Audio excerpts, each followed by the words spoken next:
Gente, nós não devemos parar de orar jamais, mesmo que Deus pareça demorar em atender. É isso que mais me impressiona aqui em Amã.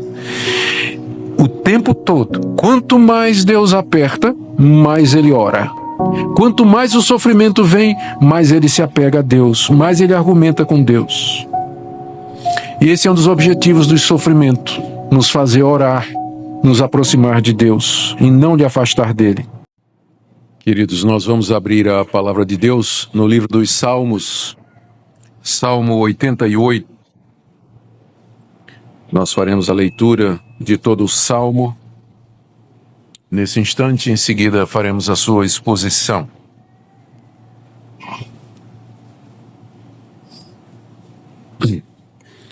O meu objetivo nessa noite é falar a respeito do sofrimento na vida do cristão e como ele deve reagir diante de Deus. Quero mostrar que nenhum de nós está isento de sofrer e de sofrer muito. Quero mostrar também que o objetivo do sofrimento é nos fazer a chegar mais a Deus. E por último, a palavra de conforto e desafio também a todos nós, tanto aos que estão sofrendo, quanto àqueles a quem Deus tem dado um período de descanso. Salmo 88. Ó Senhor, Deus da minha salvação, dia e noite clamo diante de Ti. Chegue à Tua presença a minha oração, incline os ouvidos ao meu clamor, pois a minha alma está farta de males, e a minha vida já se abeira da morte. Sou contado com os que baixam a cova, sou como um homem sem força, atirado entre os mortos, como os feridos de morte que jazem na sepultura, dos quais já não te lembras, são desamparados de tuas mãos. Puseste-me na mais profunda cova, nos lugares tenebrosos, nos abismos. Sobre mim pesa a tua ira, tu me abates com todas as tuas ondas. Apartaste de mim os meus conhecidos, e me fizeste objeto de abominação para com eles. Estou preso e não vejo como sair. Os meus olhos desfalecem de aflição. Dia após dia venho clamando a ti, Senhor, e te levanto as minhas mãos. Mostrarás tu prodígios aos mortos, ou os finados se levantarão para te louvar? Será referida a tua bondade na sepultura, a tua fidelidade nos abismos? Acaso nas trevas se manifestam as tuas maravilhas e a tua justiça na terra do esquecimento? Mas eu, Senhor, clamo a ti por socorro, e antemanhã já se antecipa diante de ti a minha oração. Porque rejeitas, Senhor, a minha alma, e ocultas de mim o rosto? Ando aflito e prestes a expirar desde moço. Sob o peso dos teus terrores estou desorientado. Por sobre mim passaram as tuas iras, os teus terrores deram cabo de mim. Eles me rodeiam como água de contínuo. Há um tempo me circundam. Para longe de mim afastaste amigo e companheiro. Os meus conhecidos são trevas. Até aqui, queridos, a leitura da palavra de Deus. Oremos mais uma vez. Altíssimo, eu quero te pedir nesse momento que tu confortes os teus filhos que aqui se encontram nessa noite.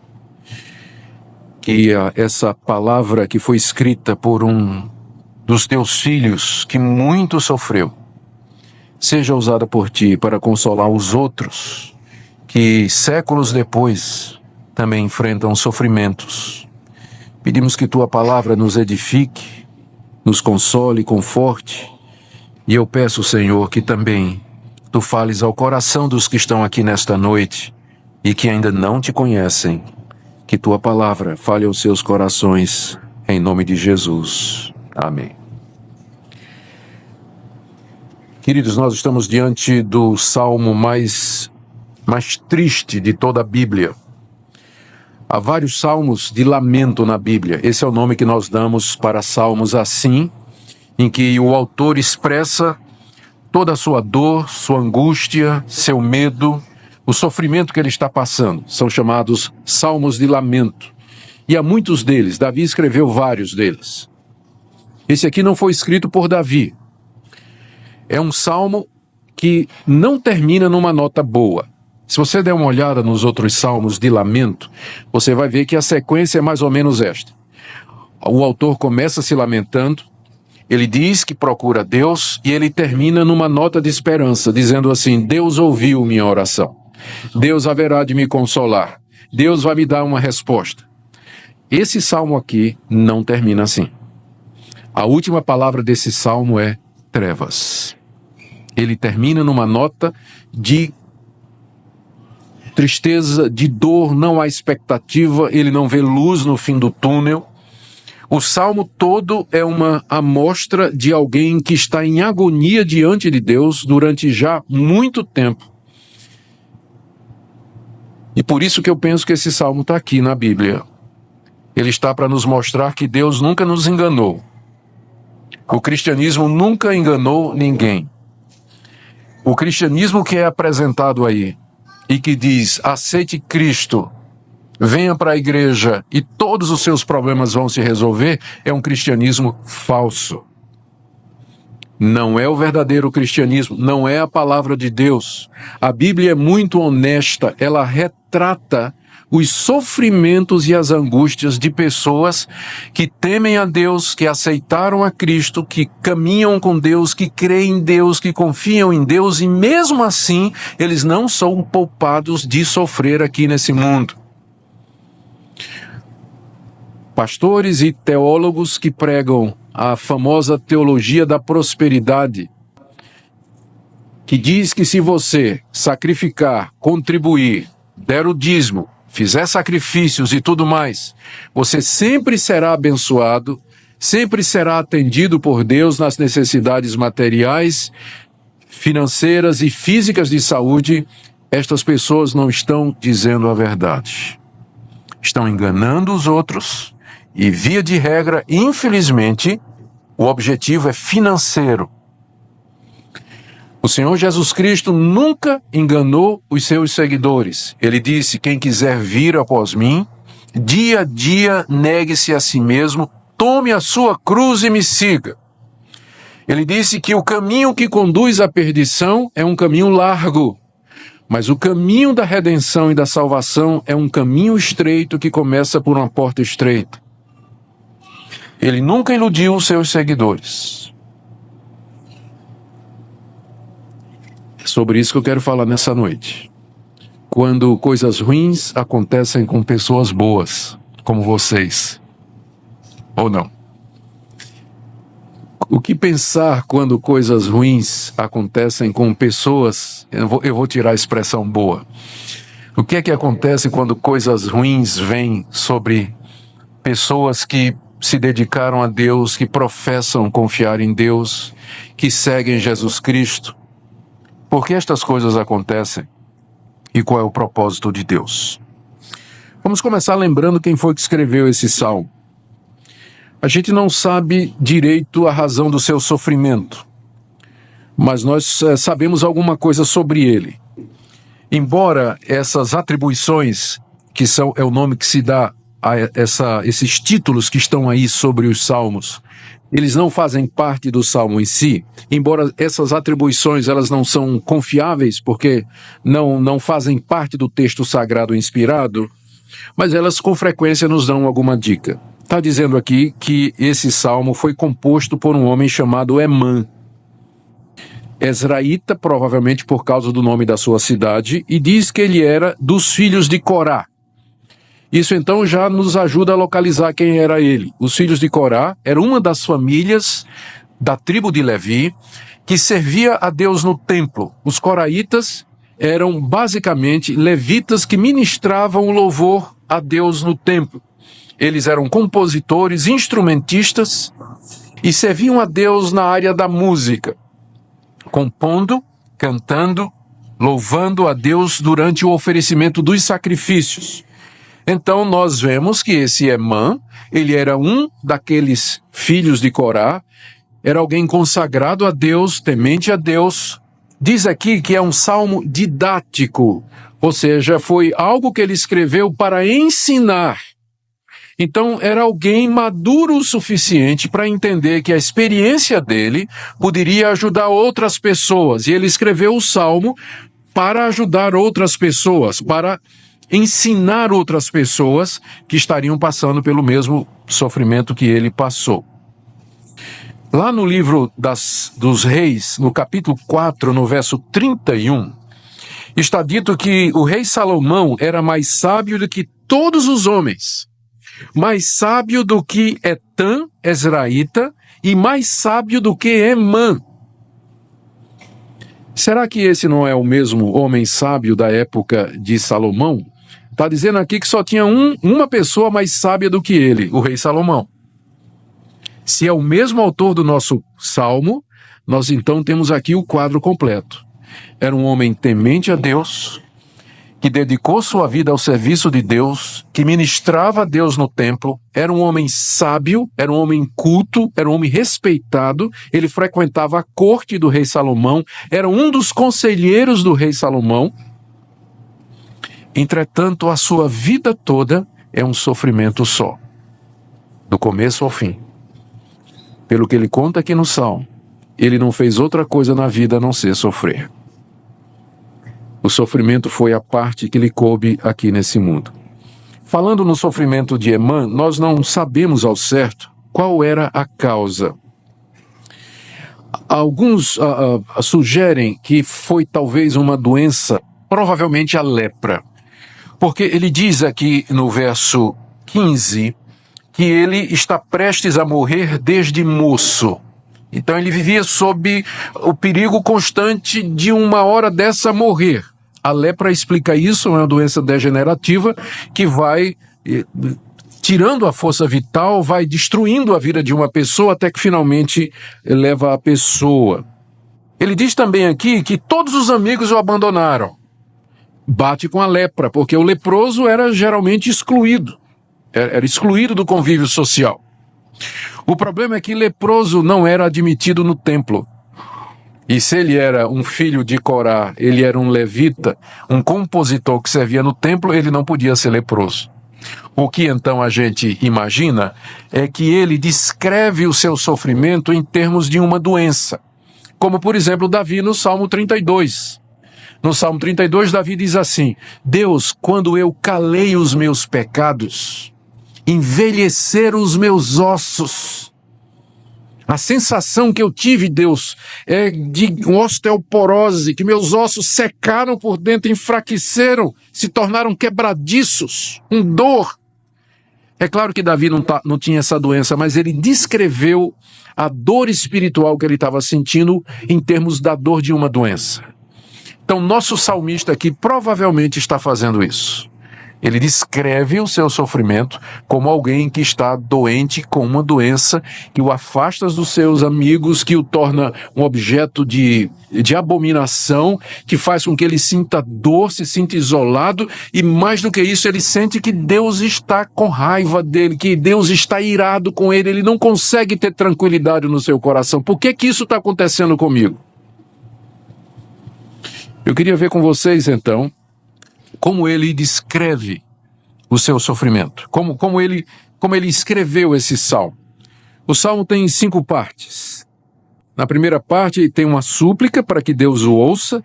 Na segunda ele faz uma descrição do seu sofrimento, muito gráfica. Na terceira ele diz que quem fez isso com ele foi Deus. Ele diz mesmo a Deus: olha, isso aqui quem fez foi o Senhor. No quarta parte ele argumenta com Deus: o que é que o Senhor vai ganhar se eu morrer? E aqui tem uma briga boa dele com Deus, nós vamos ver aqui.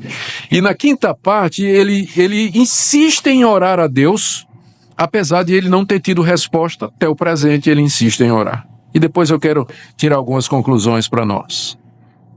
Então, na primeira parte, ele faz uma súplica para que Deus o ouça, versos 1 e 2. Ó Senhor, Deus da minha salvação, dia e noite clamo diante de ti. Chegue à tua presença a minha oração, inclina os ouvidos ao meu clamor.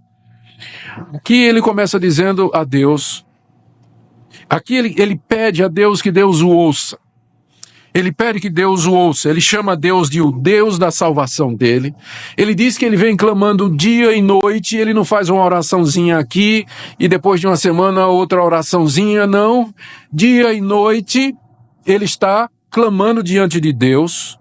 Ele pede a Deus que a oração dele chegue à presença de Deus. Aqui a figura é do palácio real, onde o rei ficava sentado no trono e alguém tinha que introduzir o súdito à presença de Deus, a presença do rei, para que o rei atendesse o seu pedido. Ele diz que a minha oração chegue à tua presença, seja admitida a tua presença, para que o Senhor considere. Ele não está nem pedindo para Deus atender, ele está pedindo para Deus ouvir. Chegue à tua presença a minha oração. Inclina os ouvidos, Deus. Inclina os ouvidos ao meu clamor. O que nos transparece aqui é que o que mais angustia Emã é o silêncio de Deus. Porque ele está dizendo, eu estou orando noite e dia. Eu queria só que o Senhor ouvisse. Me dá 1 minuto da sua atenção. Conhece gente assim? Diz assim, olha, eu já conheci muita gente assim, que só quer que você ouça. Diz, pastor, eu preciso falar com o senhor. Eu não quero que o senhor atenda meu pedido. Eu quero só que o senhor me ouça. É isso que ele está dizendo a Deus. Tira 1 minutinho, Deus, para me ouvir. Só isso. Eu só quero que o senhor me ouça. Porque a aflição dele é que ele ora noite e dia e não vem resposta. Ele ora noite e dia e os céus são como que de bronze. Ele não ouve o barulho da asa de um anjo, não tem um profeta, não tem circunstância, não tem nada, nada muda. Ele continua orando, é como se Deus não existisse. Por isso que ele pede a Deus. Essa é a aflição maior dele. Em seguida, ele descreve o estado em que ele se encontra. Está aí do verso 3 até o verso 5, e ele usa 3 figuras para dizer a Deus. E naturalmente ele está escrevendo o Salmo pensando nos que vão ouvir, para dizer o que é que ele está sentindo. Primeiro, no verso 3, a minha alma está farta de males. O verbo aqui, o verbo fartar, é o verbo que é comumente usado para descrever o que alguém sente depois que almoçou, depois que teve uma lauta refeição. Você come e você fica cheio, né? Você está farto, você não aguenta mais nada. Você mal consegue chegar na sobremesa. Então você não aguenta mais. Esse verbo ele está dizendo, ele está usando para dizer que a alma dele já teve tantos males e sofrimentos que está farta, não aguenta mais a alma dele. A minha alma está farta de males, já tive todos os males que eu podia e eu não aguento mais. Estou no limite, Deus. A segunda figura, ainda no verso 3, a minha vida já se abeira da morte. A figura é muito clara. Ele está dizendo assim que se sente como alguém que está no precipício, está na beira. Se ele der mais um passo para frente, ele cai. A minha alma, a minha vida se abeira da morte. Há um precipício que leva à morte. Se eu der mais um passo, eu vou cair. É assim que ele sente a vida dele. A terceira figura é a mais interessante, é do verso 4. Sou contado com os que baixam a cova, ou como homem sem força, entrando no verso 5, atirado entre os mortos, como os feridos de morte que jazem na sepultura, dos quais já não te lembras, são desamparados de tuas mãos. Naquele tempo, na guerra, não tinha a Cruz Vermelha, não tinha serviço médico. Quando um soldado era ferido no campo de batalha, não tinha uma equipe médica que chegava com um helicóptero para pegar aquele soldado ferido, colocar no helicóptero e levar para um hospital militar com urgência para cuidar da ferida para salvar a sua vida. Não. Se você fosse ferido no campo de batalha, a ponto de que você não podia mais andar, nem fugir ou sair, você era deixado lá pelos companheiros para morrer. E o que é que acontecia? Ele diz que está se sentindo assim, como alguém que foi ferido e que foi jogado junto com os que já estão mortos. A ideia é de que chegava o pessoal para pegar os cadáveres e jogar na cova. Era assim que se fazia, se abria uma cova rasa lá no campo de batalha e pegava os cadáveres dos soldados mortos e jogava lá um em cima do outro. E na hora que chegaram nele, ele dizia, não, mas eu estou vivo ainda, não estou vivo ainda. E aí os outros diziam, é só uma questão de tempo. E aí, jogava ele ainda vivo na cova dos mortos. Não é isso que ele diz aqui? Eu sou contado com os que baixam a cova, como homem sem força. Sou atirado entre os mortos, com os feridos de morte que jazem na sepultura, dos quais já não te lembras, são desamparados das tuas mãos. Era assim que ele se sentia. Alguém que foi ferido de morte e foi lançado e já contado, dado como morto. Tal a situação que ele está passando, a dor que ele está passando. Terceiro lugar, em seguida, a partir do verso 6, ele diz a Deus que ele sabe que quem fez isso com ele foi o próprio Deus. Olha o que ele diz, verso 6. Tu me puseste na mais profunda cova, nos lugares tenebrosos nos abismos. Verso 6. No verso 7, sobre mim pesa a tua ira. Tu me abates com todas as tuas ondas. Verso 8. Tu apartaste de mim os meus conhecidos. Senhor, foi o Senhor que fez isso comigo. Foi o Senhor que fez isso comigo. Você percebe que Emã não tem o menor problema em atribuir o sofrimento a Deus. Foi o Senhor que me atirou nessa cova.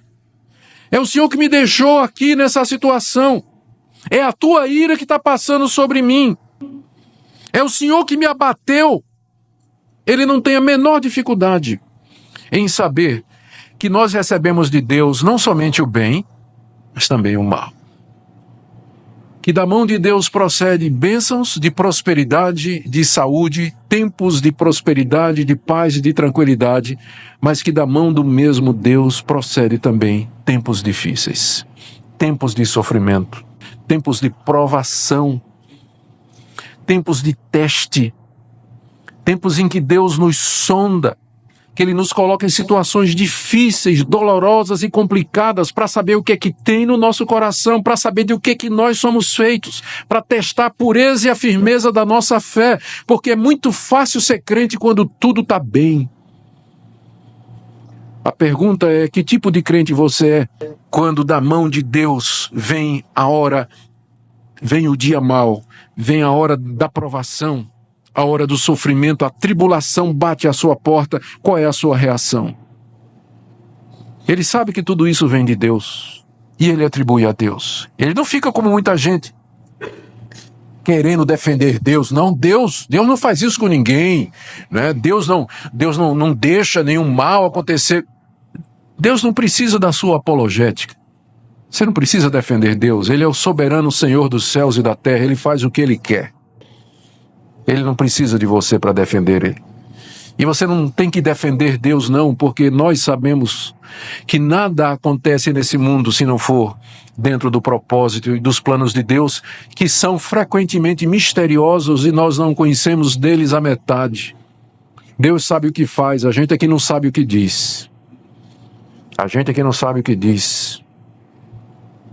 Mas uma coisa Emã sabe, que tudo aquilo que lhe aconteceu é da parte de Deus. Só que quando ele diz a Deus, isso veio do Senhor, foi o Senhor que fez isso, isso não impede Emã de orar a esse mesmo Deus. Verso 9, os meus olhos desfalecem de aflição, dia após dia venho clamando a ti, Senhor, e te levanto as minhas mãos. Nos versos anteriores ele disse, foi o Senhor que fez isso comigo, o Senhor me abateu, o Senhor me jogou na cova, a tua ira passou sobre mim, mas todo dia eu oro a ti, porque se tu és aquele que manda a provação e o sofrimento, quem mais pode tirar estas coisas? Quem mais pode me aliviar? Quem mais pode me consolar? Só Deus. Ao contrário de muitos que diante do sofrimento param de orar, parece que quanto mais Deus mandava sofrimento, mais Emã orava. Mais ele orava. Agora começa uma parte interessante, todas são interessantes, né? Mas essa é curiosa no mínimo, que ele começa a argumentar com Deus. Olha o argumento dele do verso 10 ao verso 12. Ele mais ou menos pergunta a Deus o seguinte: o que o Senhor vai ganhar se eu morrer? Deus, pensa bem, eu estou aqui sentindo que uma hora dessa eu vou morrer. O sofrimento é grande, a dor é grande, eu corro perigo de morte, isso já há muito tempo. A pergunta é, o que o Senhor ganha se eu morrer? Verso 10, mostrarás tu prodígios aos mortos? Os teus prodígios, ó Deus, que eu canto todo dia no templo, que eu proclamo, que eu narro aos meus amigos. O Senhor vai mostrar isso aos mortos? Como? O Senhor vai perder um evangelista se eu morrer. Os finados se levantarão para te louvar. Eu canto no coral, Deus, lá no templo. Se eu for levado para o cemitério, o senhor já viu um coral de finados? Já viu lá aqueles cadáveres se levantarem com o regente lá com aquela cara de caveira, né, com aquela mão de osso assim, regendo os mortos para louvar o senhor? O senhor já viu isso acontecer? Isso não acontece, Deus. Se o senhor me tirar do coral, o senhor vai perder um coralista. Verso 11. Será referida a tua bondade na sepultura? Deus, eu falo da tua bondade todo dia, no trabalho, em casa, aos meus amigos, com quem eu posso, eu digo, Deus é bom. Apesar de todo o meu sofrimento, apesar de toda a minha dor, eu sei que Deus é bom. Agora, se eu morrer, quem que vai ficar falando da tua bondade? O senhor vai perder um evangelista. Quem vai referir a tua fidelidade nos abismos? Verso 12. Acaso nas trevas da morte se manifestam as tuas maravilhas? Lá no cemitério, o senhor já viu um culto? Os cadáveres saírem das sepulturas, fazerem um culto com um pastor cadavérico lá, apodrecendo, pregando um sermão, o povo cantando. O senhor já viu isso, Deus? E a tua justiça na terra do esquecimento. A terra do esquecimento é a sepultura, né? Todo mundo sabe o que é isso, é o cemitério. É onde nós seremos esquecidos. Finalmente, um dia, quando os nossos parentes e amigos morrerem depois de nós seremos completamente esquecidos. Pode ter certeza disso. É por isso que é chamada terra do esquecimento. E é por isso que ele pergunta, se o senhor me mandar para a terra do esquecimento, quem que vai pregar? Quem que vai cantar? Emã aqui, ele tem um argumento bom com Deus. Porque ele falava de Deus, dava testemunho de Deus. Emã cantava para o louvor de Deus, estava no serviço de Deus.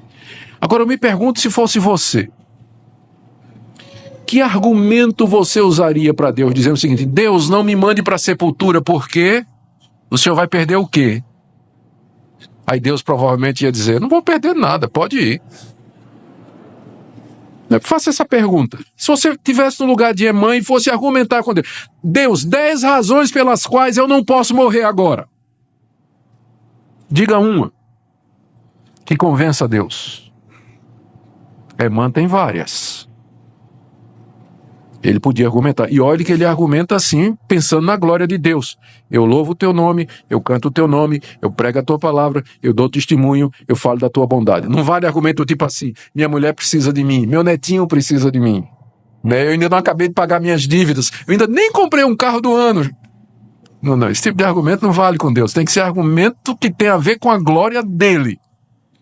O que é que você faz para a glória de Deus, que se você morresse, ia ser uma perda?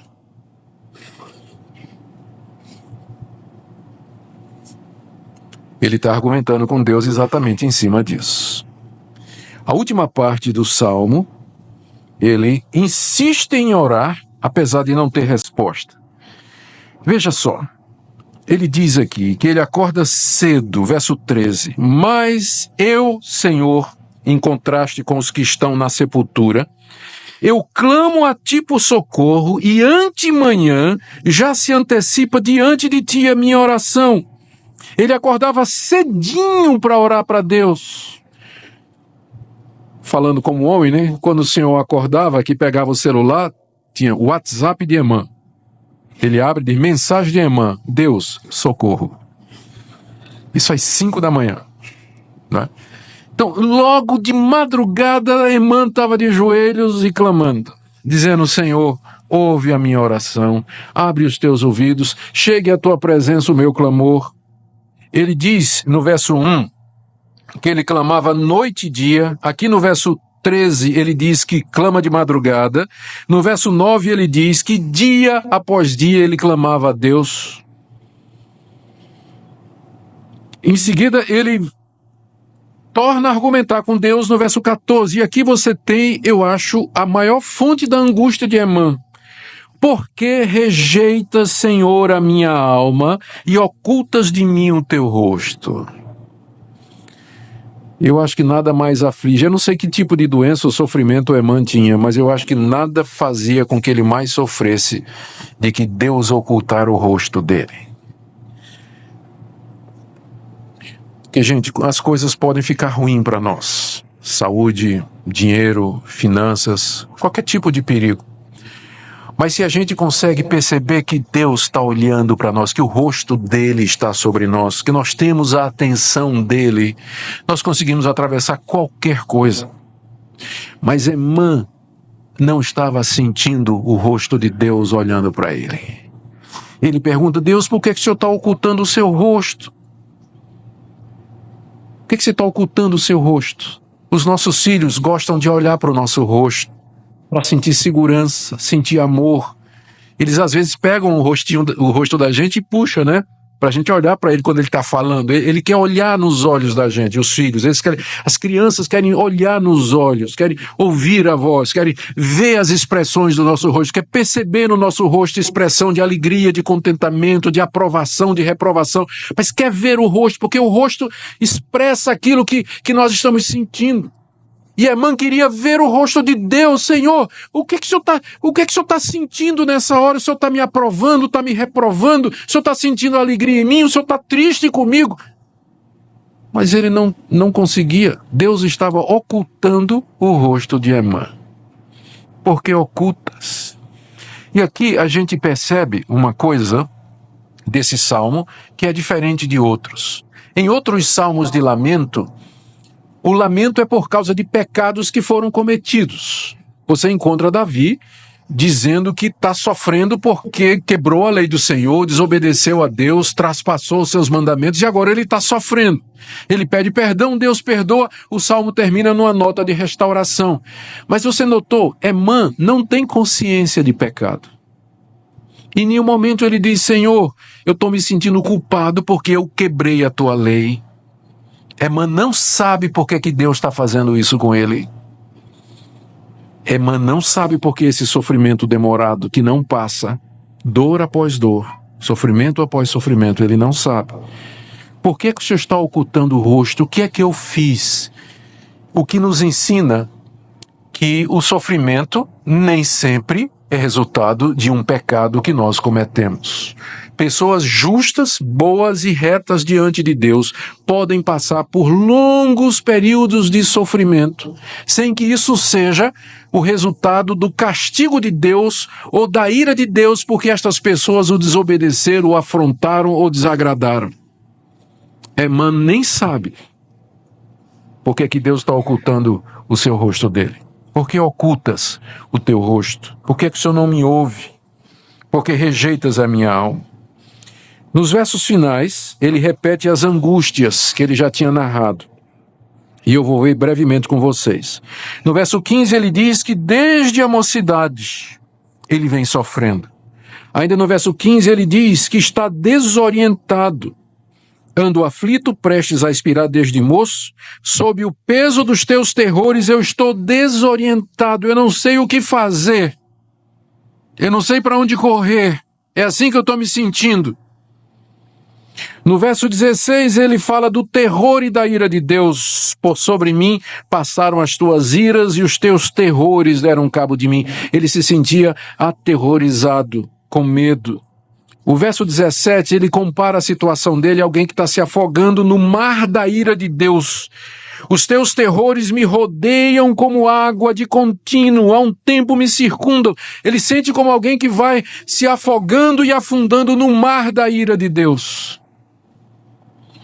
No verso 18, ele fala da sua solidão. Para longe de mim, tu afastaste amigo e companheiro.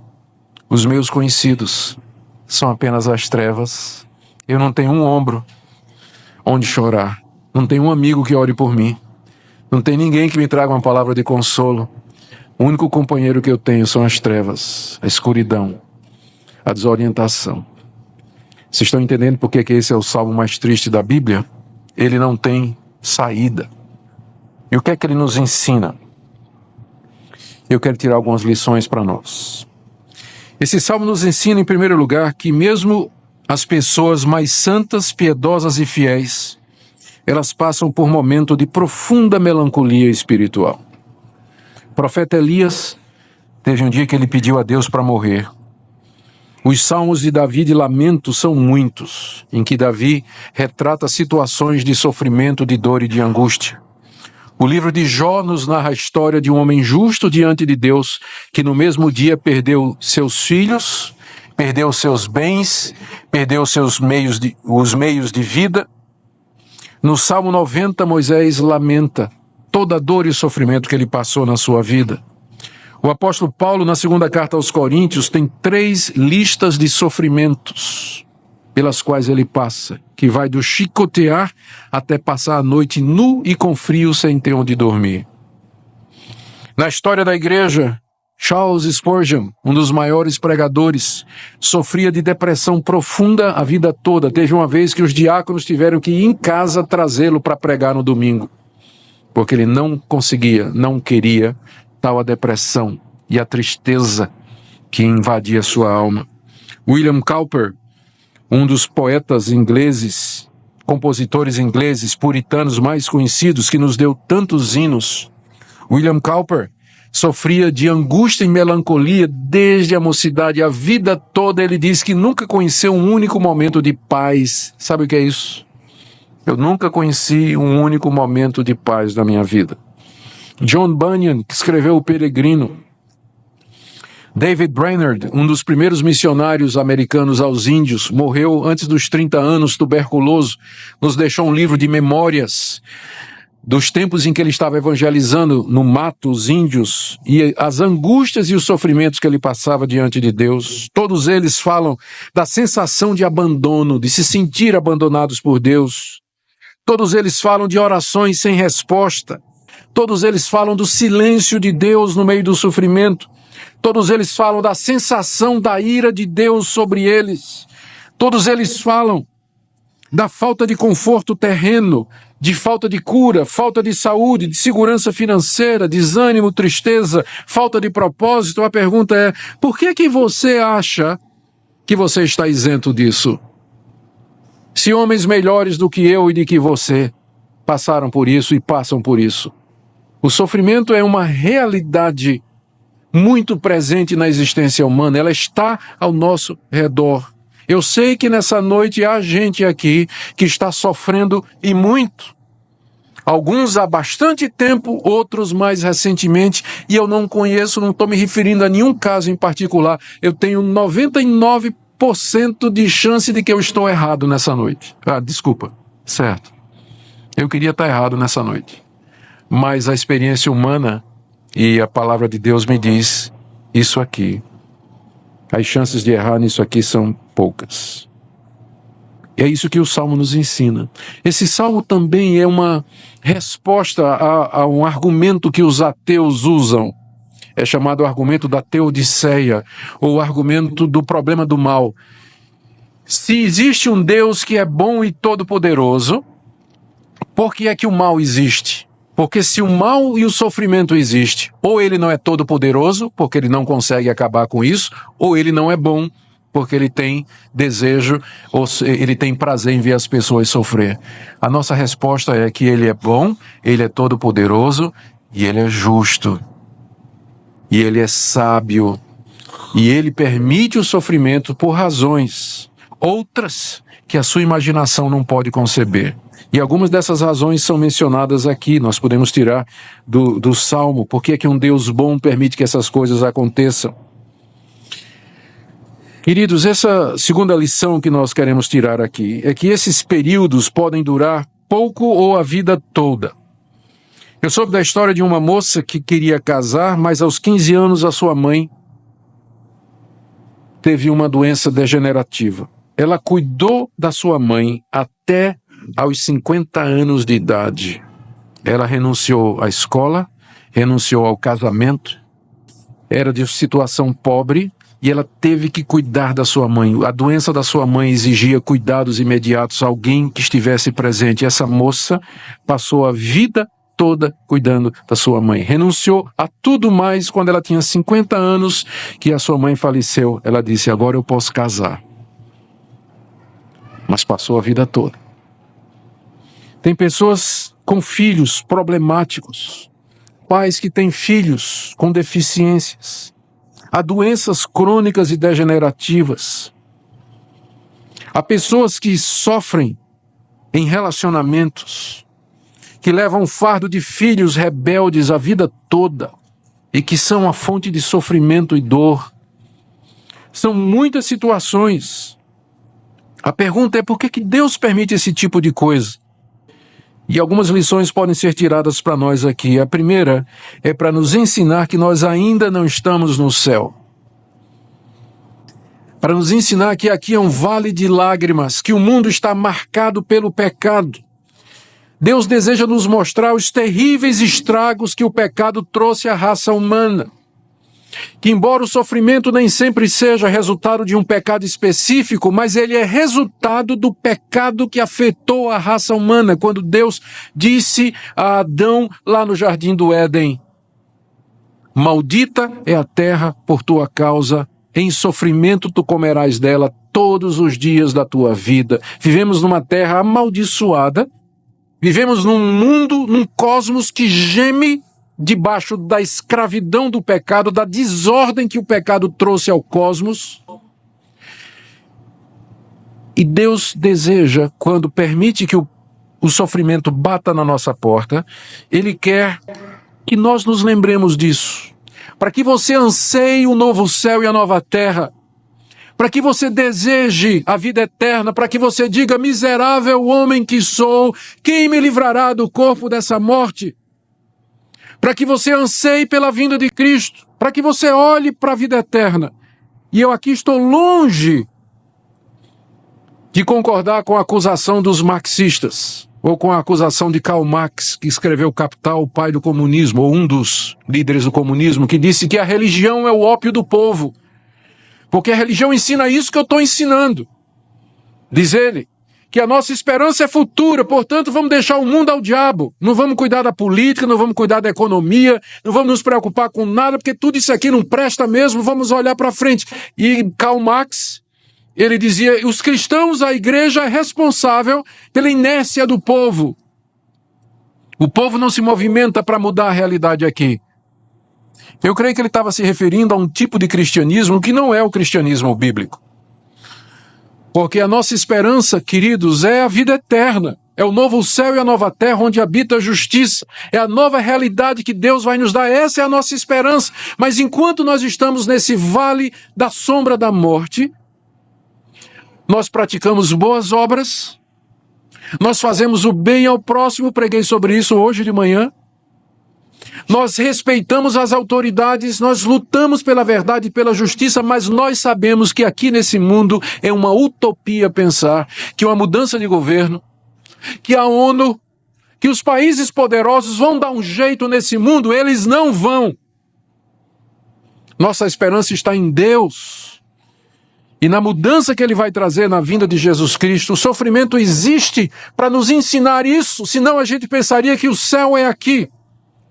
Se vocês são como eu, quando eu estou com saúde boa, um período bom, para descansar, andando na minha motocicleta com minha esposa na garupa, num lugar bonito, eu digo assim: Deus, não me leva agora não.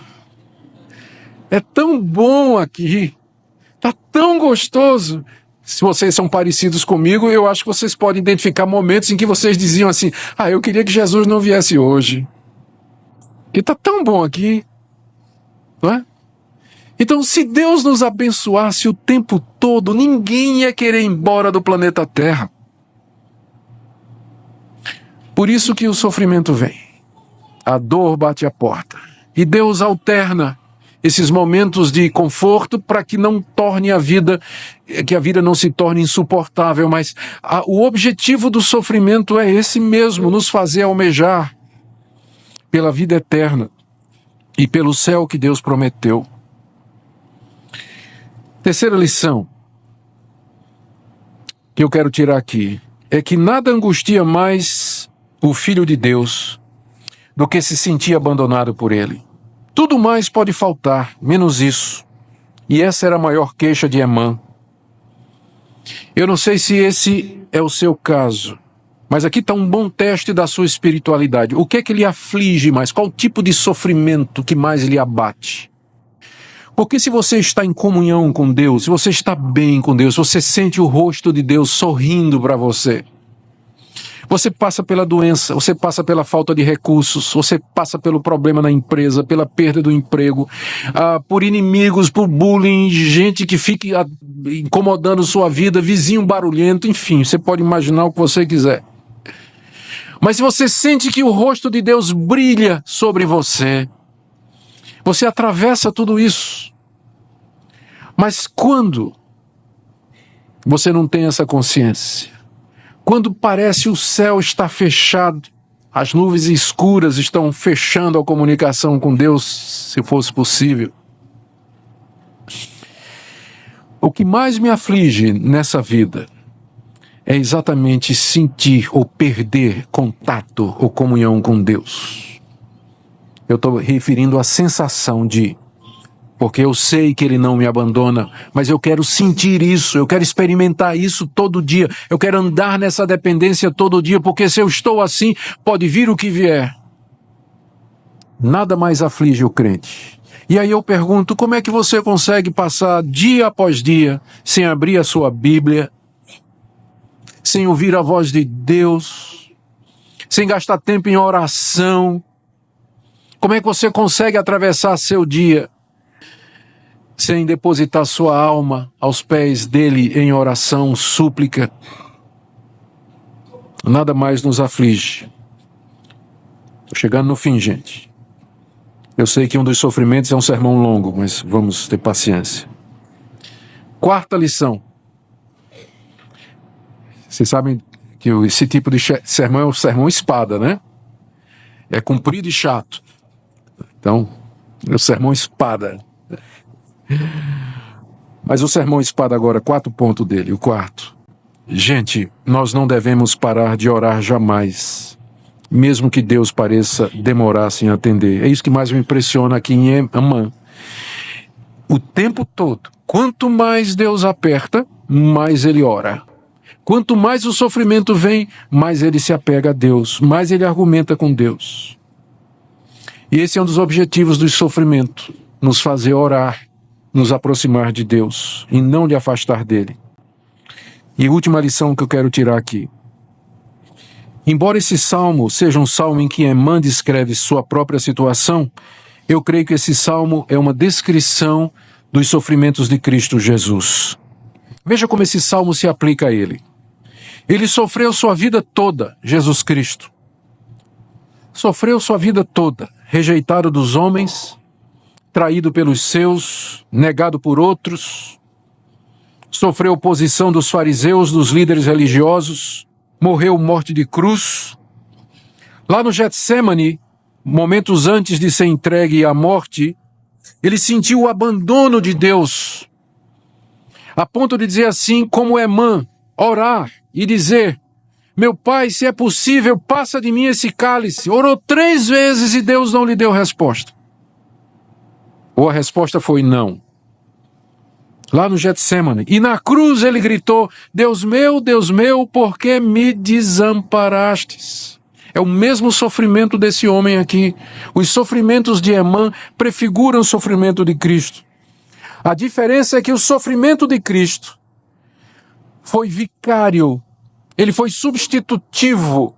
Ele estava sofrendo por pessoas como vocês e como eu, para que o nosso sofrimento aqui não representasse a ira de Deus, mas ele fosse apenas didático, como é esse salmo. Porque Cristo levou esse sofrimento por mim, experimentou isso aqui na sua plenitude. Eu sei que o meu sofrimento aqui não é Deus estar com raiva de mim, mas Deus me ensinando a amá-lo, a me apegar a Ele, a buscar aquilo que Ele promete e desejar a vida eterna. Eu termino com 3 aplicações. Primeiro, aos que estão passando por essa experiência. Eu sei que tem gente aqui que está sofrendo. Eu queria que nessa noite você meditasse nos sofrimentos de Cristo. Que você meditasse no quanto Ele sofreu e quanto Ele passou para que você pudesse, no seu sofrimento hoje, receber instrução e crescimento em vez de condenação e a ira de Deus. Eu queria que você pensasse no propósito de Deus. Por que você está sofrendo? O alvo de Deus é que você se apegue a Ele, que você valorize as suas promessas, que você o busque em oração, Não atribua a Deus iniquidade. Você não sabe qual é o propósito maior e final de Deus. Mas você tem que confiar de que se Ele está permitindo que você passe por isso, é porque Ele tem um propósito maior. A minha segunda palavra é os que não estão passando por isso. Porque às vezes Deus permite que nós tenhamos um tempo de refrigério. Eu queria que você, que não está passando por isso, que você tivesse compaixão de quem está passando. Nós cristãos, nós somos assim. Nós estamos bem e de repente tem uma pessoa que a gente conhece que está passando por um grande sofrimento, uma tragédia, um acidente. E a gente já começa a julgar o que é que ele fez de errado para que isso acontecesse. O que é que ele fez de errado para que isso acontecesse? Meus irmãos, a tragédia, a dor e o sofrimento nem sempre é porque a pessoa fez alguma coisa errada. Por isso, não faça isso. Não seja como os amigos de Jó. Foi isso que os amigos de Jó fizeram. Mas se compadeça dos que sofrem. Muita gente precisa apenas de um ombro. Precisa de alguém que esteja presente para consolar, para ajudar, para ouvir. A última palavra é para quem está aqui e que ainda não é crente em Jesus Cristo. Meu querido amigo ou amiga, se até mesmo os que confiam em Deus passam por isso, o que será de você? Se Deus faz isso com os seus filhos, imagine o que Ele pode fazer com você. Se Deus permite que seus filhos passem por sofrimentos como esse, Ele pode fazer você eternamente infeliz, porque o sofrimento do Filho de Deus é somente nessa vida. Mas aqueles que não conhecem a Deus, eles vão sofrer aqui e na eternidade afora. A quem você vai recorrer quando o vazio, a solidão e o desespero chegar? Deus nos convida a irmos até Ele. E Ele nos promete que mesmo que pareça que Ele não nos ouve, que mesmo que pareça que Ele está surdo, e que mesmo que pareça que seu rosto não brilhe, a sua fidelidade permanece para sempre. Ele é fiel à sua herança e no tempo dele, do modo dele e da maneira dele, Ele vai fazer com que a paz brilhe, que o alívio chegue. E se não, ainda que Ele me mate, como disse Jó, nele esperarei. Se Ele não me der alívio, ainda assim, eu vou me apegar a Ele. Que seja a sua oração nessa noite e que Deus conforte o seu coração. Baixe nossos conteúdos gratuitamente. Acesse o canal pelo link na descrição.